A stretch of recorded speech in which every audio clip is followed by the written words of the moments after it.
Bueno, entonces bienvenidos a una reunión más de nuestra unidad.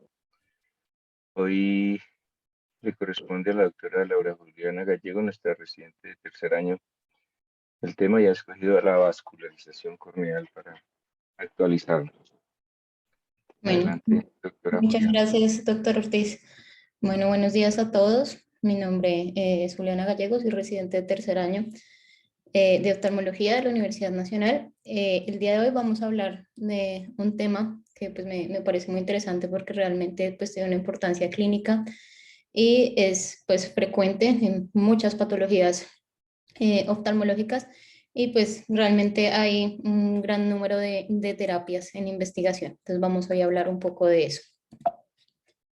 Bueno, para iniciar, este va a ser el temario que vamos a llevar buscando responder estas preguntas acá enunciadas desde pues qué es ese proceso de vascularización corneal, por qué es importante hablar de esto, por qué se produce, cómo se puede valorar clínicamente y también pues en imágenes diagnósticas y cuáles son las alternativas de tratamiento.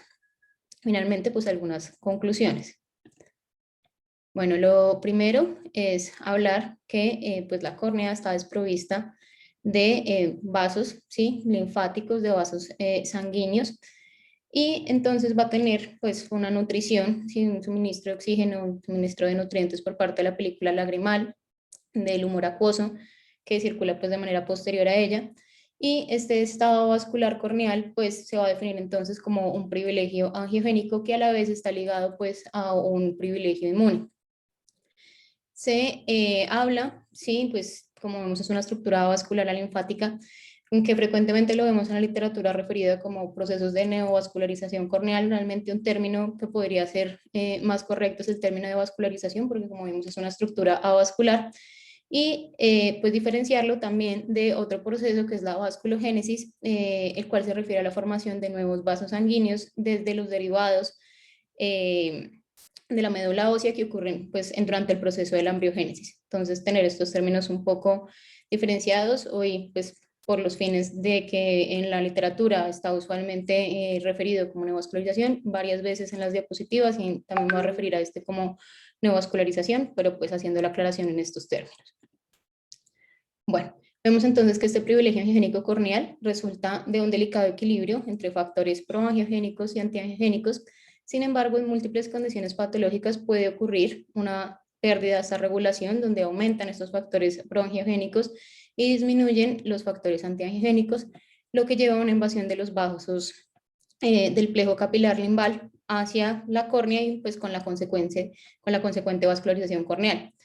Hay pues múltiples lesiones, múltiples pues, mecanismos de daño que pueden alterar estas barreras de regulación y pues llevan finalmente a la vascularización, y al pues perder este privilegio angiogénico o pues antiangiogénico promueve finalmente también a alteraciones en el privilegio inmune.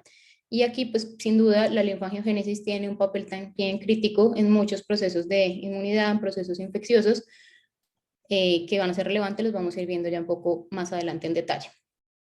Entonces, lo primero es responder la primera pregunta, ¿qué es? Entonces, es una condición patológica de la córnea que se va a caracterizar por formar, ¿sí? Por la formación y extensión de nuevos capilares vasculares dentro y hacia regiones corneales, que pues previamente, en su funcionamiento normal, son avasculares, extendiéndose entonces desde el limbo hacia las áreas más tanto superficiales y profundas de la córnea. ¿Por qué es importante hablar de esto? Entonces, más o menos se habla que 1.4 millones de personas van a desarrollar vascularización corneal al año, y de estas un 12% van a tener una pérdida de visión asociada. Acá, como vemos en este estudio, vemos que frecuentemente las causas relacionadas a estos procesos son causas infecciosas, y como sabemos, pues las infecciones y las queratitis, tanto bacterianas, virales, fúngicas, parasitarias, no son tampoco tan raras, son realmente en condiciones, en algunas poblaciones más frecuentes. Acá también destacar de este estudio las relacionadas con deficiencias de células madre, las relacionadas a trasplantes, y vamos a ver también las relacionadas a lentes de contacto. Vamos acá una tabla, resumen general, que podemos entonces dividirlo en estos grandes grupos. El primero de infecciones, tanto virales, bacterianas, fúngicas, parasitarias, diferentes procesos de inflamación, desde procesos de rechazos a los injertos corneales, enfermedad injerto punta huésped, casos más graves como síndromes de Steven Johnson, y pues procesos un poco más frecuentes como pueden ser desde las conjuntivitis atópicas, la rosácea ocular,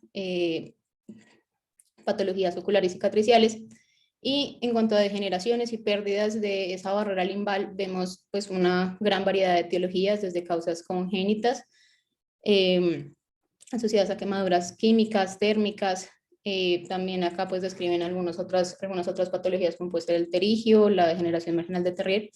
La hipoxia, vamos a ver que es realmente importante, y uno de los casos donde pues vemos esta hipoxia con cierta frecuencia es en los pacientes que utilizan lentes de contacto, que en ocasiones no tienen un adecuado manejo de estos lentes y pueden llevar a procesos de vascularización, antecedentes de trauma, y finalmente las neoplasias. Como vemos, es realmente un espectro muy amplio de patologías que pueden producir vascularización corneal. Acá vemos algunos ejemplos de algunos de estos grupos: procesos infecciosos, inflamatorios, degenerativos y trauma, donde pues vemos casos muy graves, como en este caso un simple farón muy severo, ¿sí? Otros procesos de quemaduras, ya procesos infecciosos tanto en fases agudas como en fases más crónicas, que vamos a ir viendo cómo es el comportamiento de estos vasos dependiendo la fase en la que nos encontremos.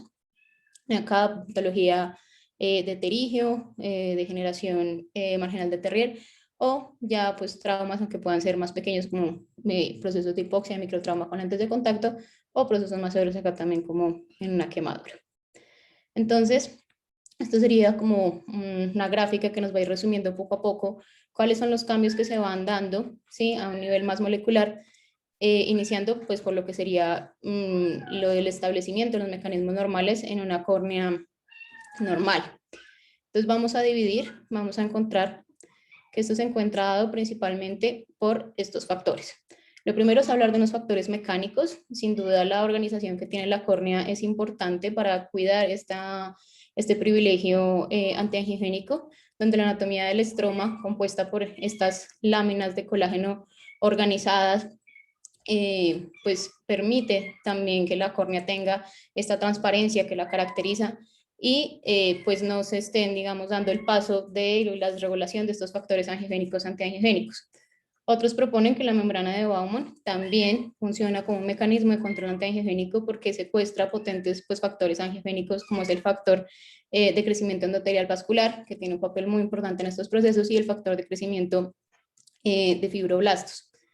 Otra parte también viene dada por el humor acuoso, porque este también tiene un efecto antilinfangiogénico y de regulación de hemangiostáticos, que pues viene dado, ¿sí? Este efecto pues se da sobre las células endoteliales linfáticas, sobre las células endoteliales sanguíneas, y va a estar mediado entonces por péptido intestinal vasoactivo y por la hormona estimulante de los melanocitos, que actúan entonces como inmunomoduladores.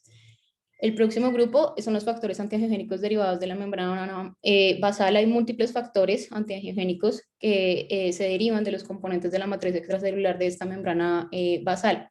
Aquí es importante nombrar la endostatina y la relación que tienen también las metaloproteinasas, la catepsina, las elastasas, donde pues muchos de estos actúan como inhibidores endógenos más potentes de la angiogénesis. Esta endostatina va a inhibir entonces procesos de proliferación, de migración de células endoteliales, impidiendo que el VEGF se pueda unir a su receptor y pues pueda llevar a cabo toda la respuesta relacionada. Nosotros hablar de los factores solubles, corneales, diferentes receptores relacionados al factor de crecimiento vascular, que pues van a estar inactivos. Y aquí pues el papel de la angiostatina juega un papel notable manteniendo este equilibrio, luego pues de que hay alguna lesión, de cómo se va regulando y pues cómo evita que se siga proliferando pues se siga dando, mejor dicho, la cascada abajo. Otros factores inmunológicos, como vimos, pues la córnea tiene un privilegio inmune, Vamos a hablar que estos factores inmunológicos, este privilegio, va a tener pues, una gran relación también con el privilegio vascular, y esto viene dado principalmente por dos mecanismos. El primero de estos mecanismos es tener, pues como vimos, la ausencia de flujo sanguíneo que impide que se dé la respuesta, ¿sí? Que haya células inmunoefectoras que accedan a la córnea, y al tener pues la ausencia de los vasos linfáticos también impide que haya este tráfico celular hacia los ganglios linfáticos regionales. El segundo mecanismo es la capacidad corneal para suprimir activamente estos procesos de inducción de procesos de hipersensibilidad intracamerales, que pues es conocido como ACAID, que son las respuestas, la desviación inmune asociada a la cámara anterior. Aquí también nombrar la importancia del epitelio corneal, ya que es responsable de la secreción de algunos microRNAs, como vemos ahí en la gráfica, microRNA 184 y 204, que tienen propiedades angiostáticas importantes. Y finalmente, lo último es hablar de los factores neurogénicos, que tenemos una córnea que es clara, que es avascular, el papel, ¿sí? De cómo se van a regular el plejo nervioso y de procesos de vascularización, cómo esto pues, se ha ido demostrando que pues este estado vascular corneal depende estrictamente de una expresión constitutiva de factor derivado del epitelio pigmentario por estos queratinocitos epiteliales corneales, y cuando se altera este balance, pues vemos cómo va avanzando la vascularización y va entonces avanzando también la denervación. ¿Qué pasa entonces ante algún trauma? Hay una primera fase, ¿sí? Donde estas células corneales van a producir principalmente tres mediadores importantes: el VEGF, el factor de crecimiento de fibroblastos y los factores de crecimiento derivados de plaquetas. Estos cada uno, entonces el factor, el VEGF se va a unir a su receptor, que pues antes estaba inactivo, va entonces a iniciar una respuesta, ¿sí? A nivel de las células endoteliales, generando entonces nuevos vasos, promoviendo el crecimiento. El factor de crecimiento de fibroblastos va a inducir toda la producción de metaloproteinasas y la liberación de angiopoyetina 2, y el factor de crecimiento derivado de plaquetas va a ser relevante para reclutar diferentes pues, células, en este caso los pericitos y células musculares lisas, que van a llevar a que se estabilicen estos vasos que han sido recientemente formados.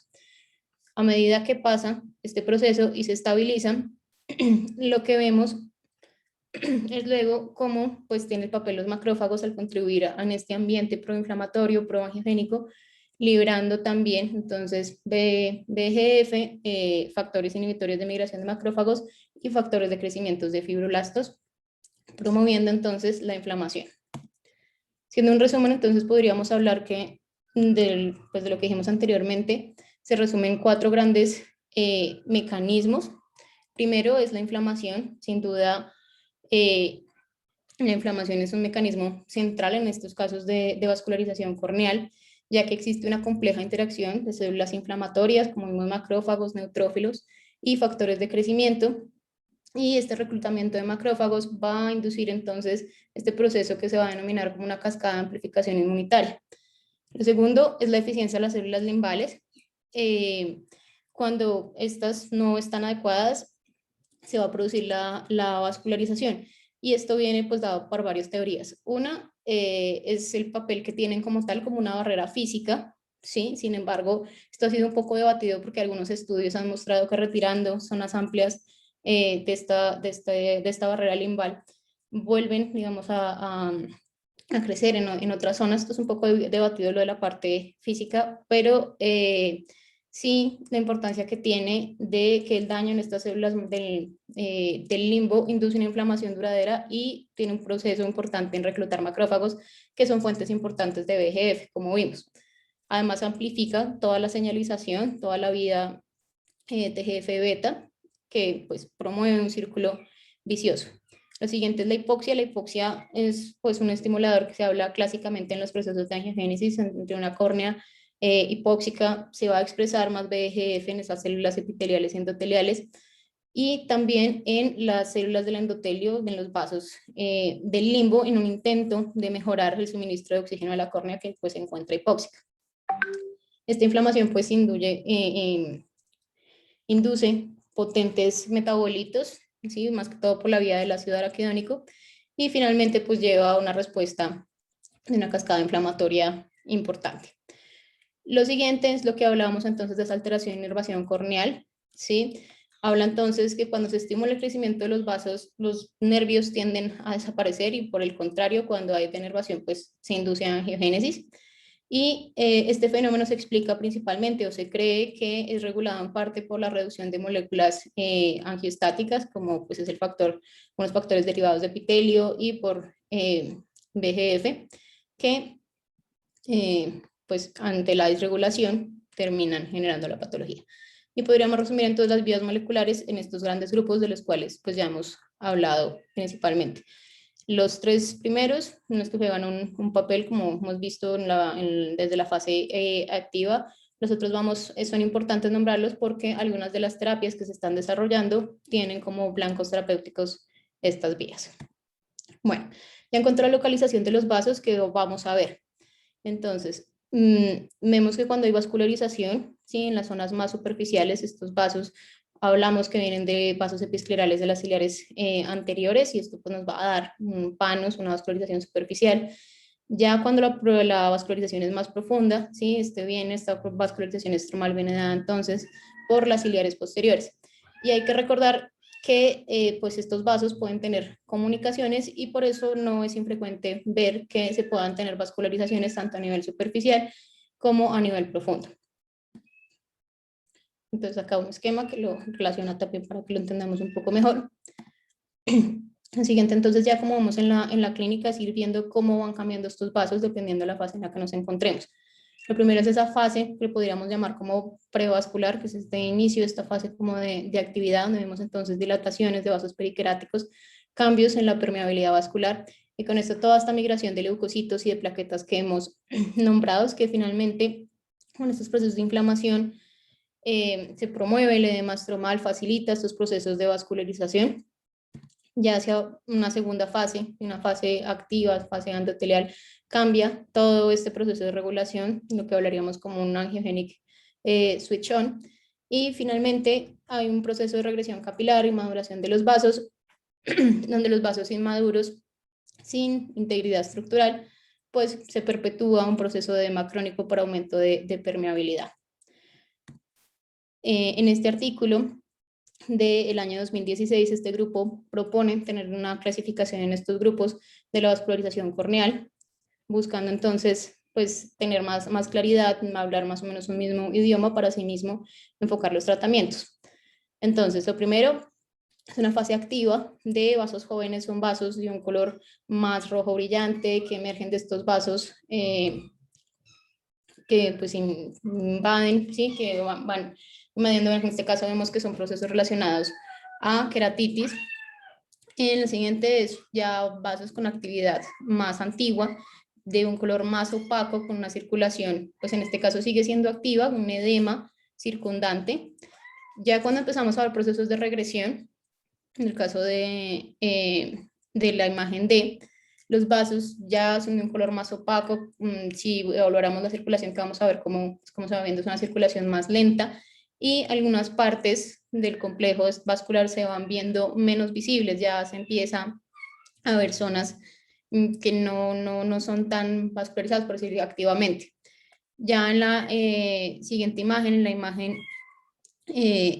vamos a ver entonces vasos maduros, que son vasos entonces más grandes, mantienen circulación, pero no como tal de la red fina, sino una circulación en esos vasos más grandes, y una fase regresiva, donde ya vemos entonces estos vasos fantasmas que nos muestran pues dónde se encontraban previamente ubicados los vasos previos, pero ya no vemos circulación activa. Esto en cuanto a la clínica. Ya se han hablado de diferentes técnicas, imágenes diagnósticas para evaluar de una manera un poco más objetiva cómo está la vascularización en la córnea. Vemos entonces en este caso un estudio con angiografía donde lo clasifican en tres grandes grupos. Una fase activa, donde vemos una evidencia, una fuga importante por la alteración precisamente de la permeabilidad.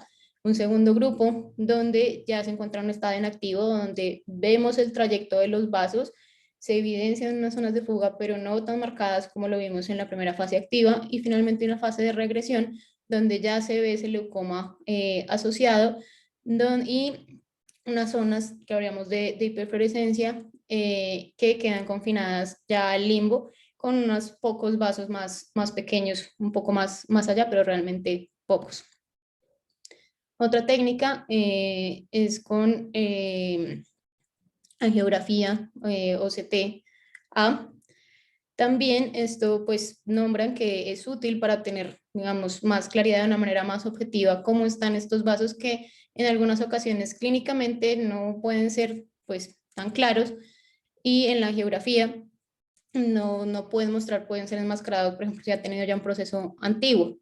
Vemos acá un estudio donde comparan precisamente el rendimiento que tiene esta OCTA contra imágenes de angiografía, y contra el rendimiento que tiene contra la valoración de los vasos en la lámpara de hendidura. Vemos que las diferencias son estadísticamente significativas en encontrar más claramente pues, la presencia de los vasos.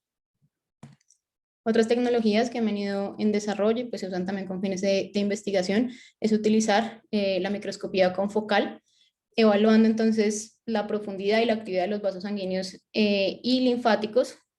Acá vemos entonces un primer estudio, cómo pues, identifican las estructuras vasculares, y abajo algunas comparaciones dentro de las estructuras y entre lo que serían unos vasos pues, vasculares, unos vasos linfáticos, algunas características que lo pueden guiar aún un poco más a ubicarlos.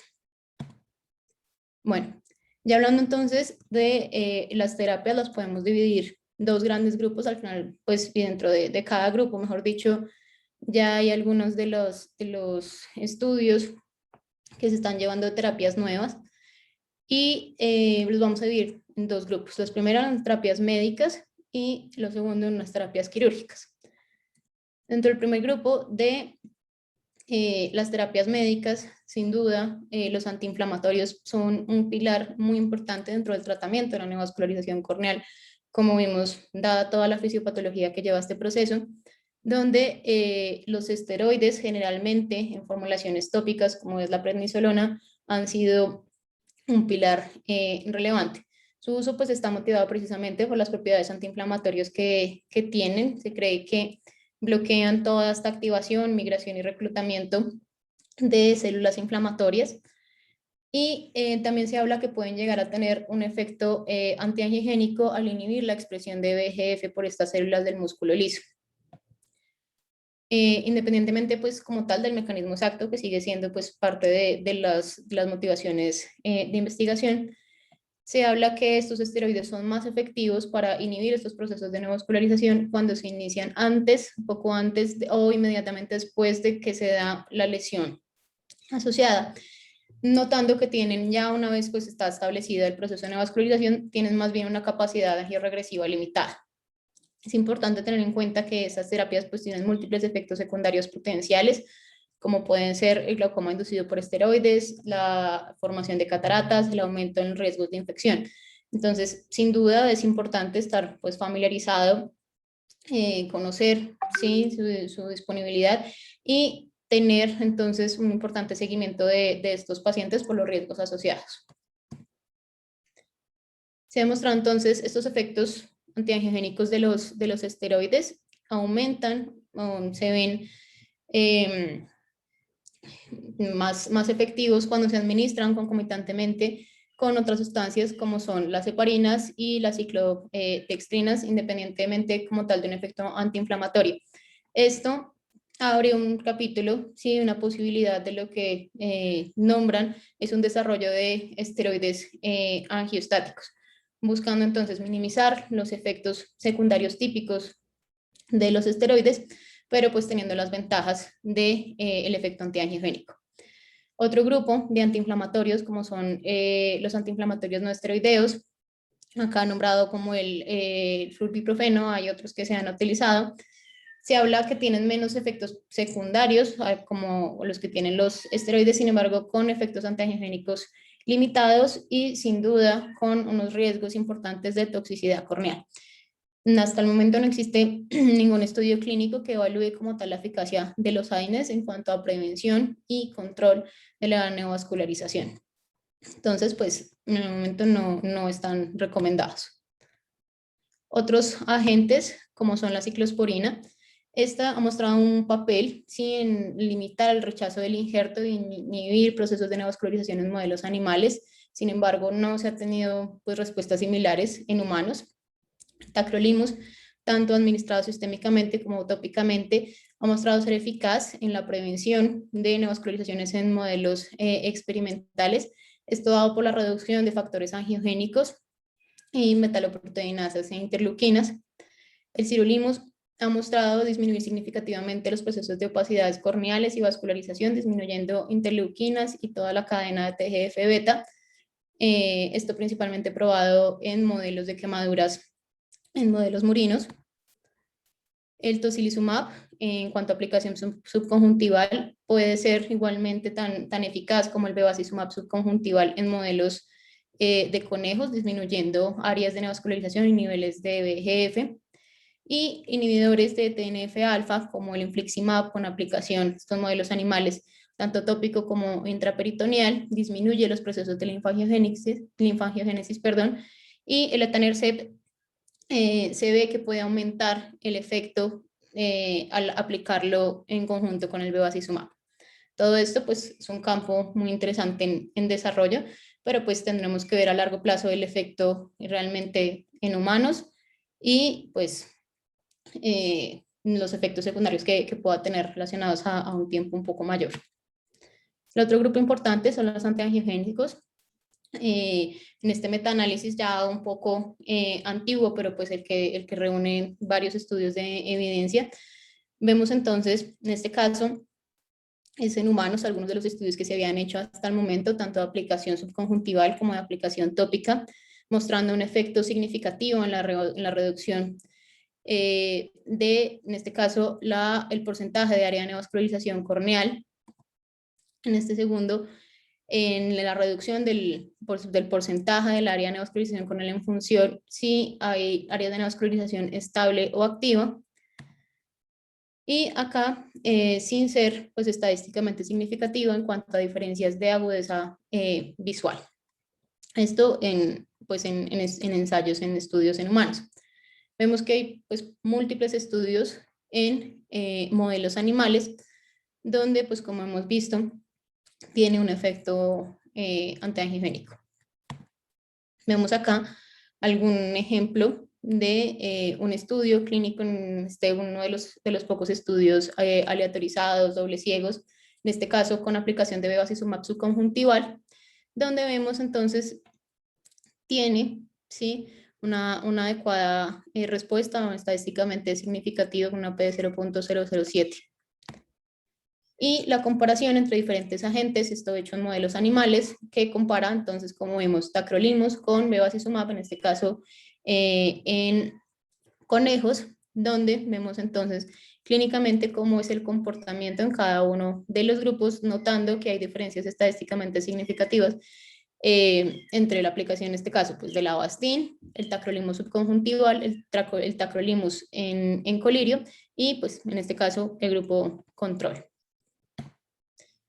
Otro agente que se ha venido estudiando, que es el único agente antiangiogénico tópico pues, probado en ensayos fase 2 y fase 3, que es el aganirsen, ha mostrado que tiene sí, una respuesta adecuada en la prevención de la expresión del sustrato del receptor de la insulina 1 y la regulación negativa de la expresión del VEGF y de la interleuquina 1 beta.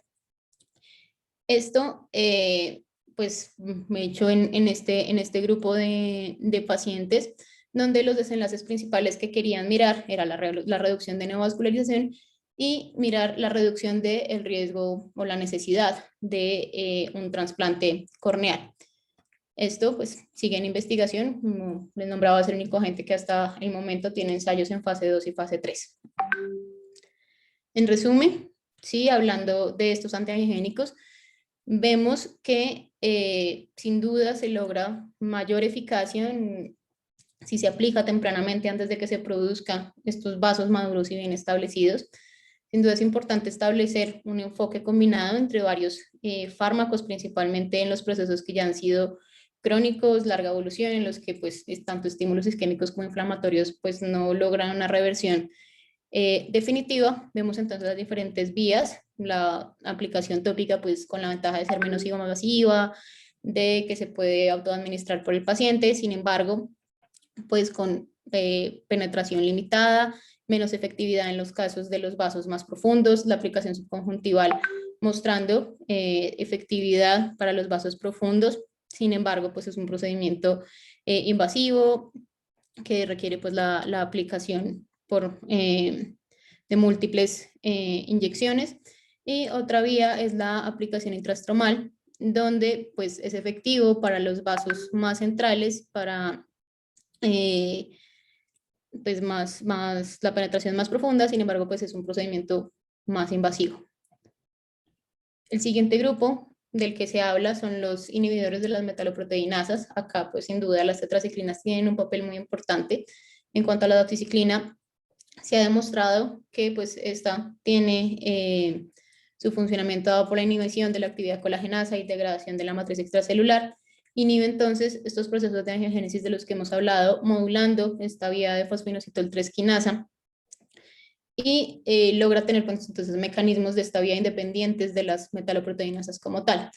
Se han probado algunos modelos animales en hidrogel y en colirios, mostrando que tienen una adecuada inhibición de los procesos de neovascularización. Otras tetraciclinas como la minoxiclina, la que tiene una buena respuesta en cuanto a cicatrización epitelial y disminución de neovascularización, estos modelos murinos, y la tigecyclina, tanto en aplicación tópica como subjuntival, ha sido útil en modelos animales de quemaduras. El otro grupo son los inhibidores multiquinasa. Hay pues esto que destacar que son estudios animales, donde lo que se ha visto principalmente, o el objetivo principal es disminuir la vascularización. Sin embargo, es muy importante considerar sus resultados en cuanto a seguridad y en cuanto a toxicidad corneal. El sunitinib pues tiene una inhibición de múltiples factores, VEGF, el PDG, perdón, y los otros medicamentos como el pazopanib, que pues han sido utilizados en otras patologías, en otros carcinomas, pues han mostrado una respuesta importante en la reducción de angiogénesis. Entonces, esto también es un área que se está explorando. Los inhibidores de la vía ROCK, estos dos agentes que se encuentran en estudio, principalmente pues demostrando la reducción de factores in vitro. En el primero, con disminución de la infiltración de células inflamatorias y la reducción de radicales libres de oxígeno. Y el segundo, pues mostrando en este caso que podría ser una terapia, en este caso sistémica, útil en estos modelos animales. También en su aplicación tópica es comparable con el bevacizumab y con la dexametasona en los casos de prevención de vascularización corneal y cicatrización. Sin embargo, pues se necesita más estudios que nos permitan realmente probar la efectividad a un mayor plazo. En cuanto a las opciones quirúrgicas, vamos a hablar entonces, hay múltiples procedimientos enfocados en lo que llamaríamos ocluir los vasos, desde resecciones conjuntivales, procedimientos de crioterapia, cauterización térmica con láser, utilizar la diatermia con aguja fina, en combinación o aislada con procedimientos de cross-linking. Se han hecho algunos estudios, la cauterización con aguja de electrolisis o las terapias fotodinámicas. En general hablamos que estas terapias son eficaces en el tratamiento una vez ya la neovascularización está establecida y que es importante y aumenta su efectividad cuando se aplica en conjunto con agentes anti-VEGF en su fase de actividad. Otros procedimientos ya un poco más complejos, como son las reconstrucciones de superficie ocular y algunas terapias de células madre. Una de las que se ha hablado es el uso de la membrana amniótica. Este es un metaanálisis donde pues precisamente se quieren ver los efectos del uso de membrana amniótica. Vemos acá el desenlace de lo que queremos ver, que es en cuanto a neovascularización, que se ha mostrado que tiene una respuesta estadísticamente significativa. Y los otros son en cuanto a la presentación de simplefarón y en la presentación de anormalidades palpebrales, donde pues en los otros grupos no tiene una diferencia estadísticamente significativa el uso de membrana amniótica. En otros procesos, acá, esto es de matriz extracelular derivada de condrocitos. Esto se ha introducido también como una alternativa a la membrana amniótica en la reconstrucción de la superficie ocular. Esto debido a que tiene potentes efectos antifibróticos, antiangiogénicos. En este caso se mira en este modelo animal luego de una quemadura con álcalis, donde aplicarlos da una reducción significativa en cuanto a neovascularización y en cuanto a opacidad corneal. En cuanto a aquellos procesos relacionados con deficiencias de células nimbales, hay múltiples procedimientos, desde farmacoterapia hasta intervenciones sectoriales, diferentes tipos de trasplantes, dependiendo CLAU, CLED o SLEDs. Esto se ha mirado pues, principalmente en modelos animales y parece ser también una alternativa interesante. Sin embargo, pues se necesitan resultados a mayor plazo. Y acá, este es otro estudio que me pareció interesante. Este es un estudio que utilizó derivados de las células mesenquimales, donde pues vemos todo el efecto que puede tener en cuanto a procesos de neovascularización, en este caso estos factores, ¿sí? La expresión por parte de los macrófagos de estos factores inflamatorios, todos vemos cómo pues, se regulan en este modelo. Acá vemos un esquema y es principalmente dado por estos dos factores. Sin duda, pues es un campo en un desarrollo muy grande, como hemos visto dentro de las opciones médicas, opciones quirúrgicas. Algunas de las terapias que se plantean a futuro es utilizar vectores virales adenoasociados, el uso de nanopartículas y el uso de CRISPR-Cas, esto pues buscando hacer todas terapias muy dirigidas, más precisas, con una penetración y una entrega pues del medicamento más precisa. Acá vemos un ejemplo, realmente son múltiples los estudios que se tienen en el momento, tanto en modelos animales, como es el ejemplo de la diapositiva que está acá, son un gran número de agentes los que se encuentran en estudio. Y estos ya son algunos de los estudios clínicos que se han realizado o se encuentran en curso, muchos de ellos relacionados con antiangiogénicos. Como conclusiones, entonces hablamos que la neovascularización corneal sería entonces ese proceso que se da como una consecuencia adversa, que es relativamente frecuente en patologías de la superficie y de la córnea, que de no tratarse, no abordarse con prontitud, pues pueden resultar en alteraciones visuales significativas. Es importante considerarlo un factor de riesgo importante en el rechazo de los injertos corneales, entender y avanzar en el entendimiento de estas vías moleculares, en estadificar clínicamente y en entender las imágenes diagnósticas ha llevado a mejorar estas estrategias de tratamiento. Hay múltiples medicamentos, ¿sí? Principalmente enfocados hacia por los procesos inflamatorios y el control de la angiogénesis, esa terapia principal en los casos de actividad. Los procesos quirúrgicos, como vimos, las inyecciones fotodinámicas y el uso de las terapias quirúrgicas en general se utilizan pues, principalmente en cuanto a ablación de vasos una vez ya establecidos. Y sin duda, pues vemos, son múltiples las terapias que se encuentran en estudio en búsqueda cada vez de mejores alternativas de tratamiento, buscando mejores pues, resultados a largo plazo. Muchas gracias. No sé si quedan algún comentario.